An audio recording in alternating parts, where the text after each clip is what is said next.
we've got something that one of my wonderful private tutoring students has dubbed the squiggly method. The reason being is we're going to use a squiggly, which I kind of showed you earlier, but let's take a look. So with this, we could obviously put everything in, and then from here, we're going to have to find our vertical line, which would equal x. So we know x is negative 22.2, and then it's asking about 7x. So we could do like, okay, negative 22.2 times 7, get our answer, which is negative 155.4.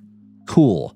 But we could also use the squiggly method and not have to look at the graph at all. For the squiggly method, we're going to change our x's to some constant. I usually just go with a for x. Whatever you choose, stick with it. And then importantly, we're going to need to change our equal sign to a squiggly, also known as a tilde. It's going to be that little mark right next to the one on your keyboard. Boom. And now we get our answer for A. And what's even cooler is instead of having to do this, we could literally just type 7A and we get our answer. And that, my friends, is the squiggly method. Now, of course, there is an advanced version of the squiggly method. If you're dealing with infinite many solutions, meaning x actually equals every possible value of x, and you have constants in the mix, you're going to want to do something a little bit more advanced with the squiggly method. So you're still going to start off by typing everything from the equation. So we've got everything in place. We used our squiggly, but what gives?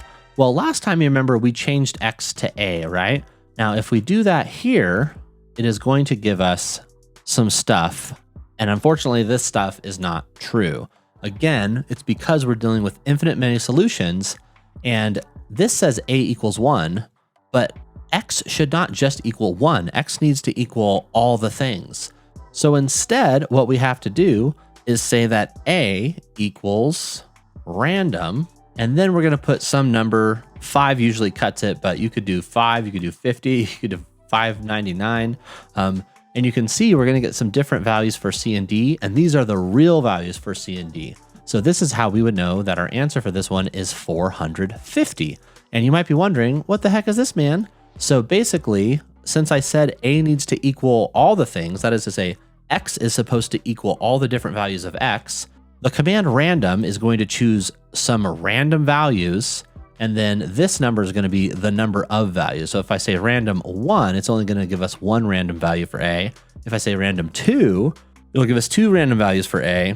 And I usually just go with 5 because, I don't know, I like the number 5, but choose your own number. And then because we already have constants here, if you're scared that you're going to mix stuff up, you could change your A's to X sub 1s so you don't lose track of your X's. Then you just want to make sure that your X sub 1 is equal to that random 5. And again, it'll give us our answer, which is 450.